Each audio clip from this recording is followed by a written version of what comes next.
on your side, Pat, so Nick just answered, are the Senators good? And I'll ask you, are the Canadians bad? Because it looks like they entered the house of playoffs and then they closed the door behind them, but the wind blew it open and they didn't bother turning around and locking it because the Flames and the Canucks are right there behind them. Montreal lost last night. What was it? Like 13-1 to the Flames. Didn't finish the game, so I couldn't tell you.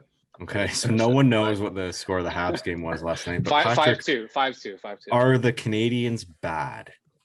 Nope, they are not bad. They are perfectly mediocre, and that's the problem. Well, they're losing to Ottawa and Calgary recently. So you know what? To be fair, a lot of teams are losing to Ottawa. So not to pull a Bergevin and get upset with the media, but Ottawa is still a hockey team in the National Hockey League, to quote whatever he said. But you're right. Ottawa gives them trouble. So does Calgary for whatever reason, where Montreal can beat Edmonton with ease and play relatively well against Toronto. Montreal's not a bad hockey team. They're not a good hockey team. I had high expectations this year. I think for the first time in forever, Marc Bergevin had high expectations, which he said to the media. The media had high expectations. A lot of guys had them coming out of the North Division. A lot of guys had them finishing first. I don't see how adding the two offensive guys you did and Perry and the depth guys and only losing really Domi could make it worse. But again, I think it speaks to, but the defense, and I think that's the biggest downfall. So no, they're not a really good team. They're not up there with the Torontos, but they're not as bad as Ottawa. They're just perfectly mediocre. Every single time they play and they get a point or they maybe win, it's harder for them to lose that playoff spot. And every single game they've had, it's been a must win. It's been like an actual character test. Okay, if you win tonight, if they won one game against Calgary, if they won last night, Calgary's playoff chances were essentially done. But could they let those two go by? They almost blew it against Edmonton. Consistency is the biggest issue, and there is a chance that they actually miss the playoffs, and that would just be, Well, I will say, for your sake, Patrick, I hope the Canadians do miss the playoffs. So are you being sarcastic? Are you being genuine? Because I am being genuine. Well. I hope they miss the playoffs. Yeah. Okay. Yeah. No, but when you say for my sake, are you to see me?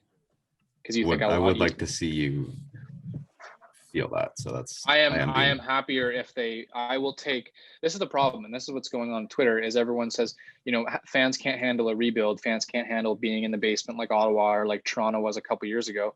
I think it's actually the opposite. I think most fans, and Nick, maybe you can attest to this, I would take, 2 years in the basement, 2 years or 3 years, maybe being the worst team over 20 years of pure mediocrity, the worst place to be in, Yeah, it depends because you can have a very quick turnaround like Toronto if you win a very important draft lottery like they did.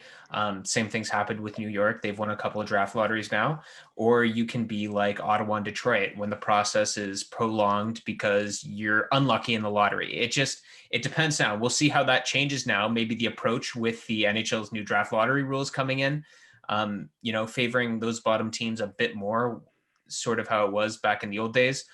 But I feel like Montreal fans, it's a lot of pressure, right? And I think the best thing was for Toronto's rebuild was that it didn't take long. It was really only 2 solid years of pain right there where they were trading players out. And then obviously that 2015-16 year where they tanked for Matthews. So for them, it was a very quick turnaround. I think that was good for the size of their market and fan base. And I think Montreal would need the same thing. They'd need to quickly turn it around because I just think based on how Montreal is as a market and the size of it and the passion there, maybe the length of Ottawa's right now where they've consistently been in the bottom 2 for 4 years running now, it would be a real test. I'm not sure if the Montreal market could handle something that long.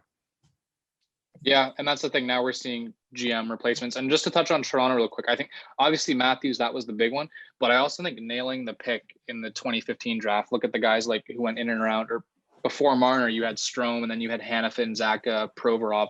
I think nailing the Marner pick, which to some extent was an obvious pick, also helped sort of accelerate the rebuild. But I think if I'm any fan, I would rather a full rebuild, a commitment to a rebuild, than a team that maybe wins a playoff round, probably misses, consistently gets a mid-teen pick. And again, last year, maybe making the playoffs probably wasn't the best thing when they could have had a high pick. But again, you can't control that.